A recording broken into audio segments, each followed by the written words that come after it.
mahinang paggalaw ng pintuan ng kwartong ito at habang ito nga ay gumagalaw ay muling nakuha ng kanyang night vision camera sa loob ng kwartong ito ang isang itim na anino.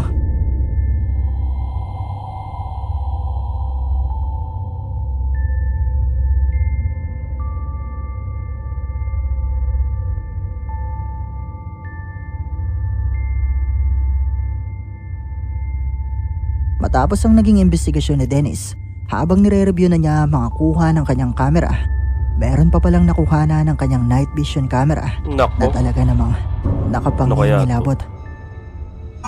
Uy! Wala gagi.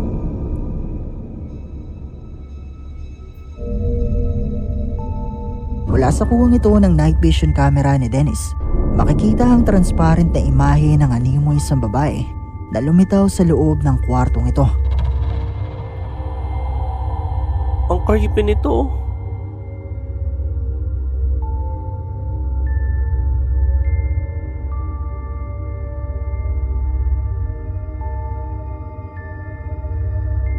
Ang mga tunog at mga pagpaparamdam kayang ito na naidokumento ni Dennis ay mga patunay na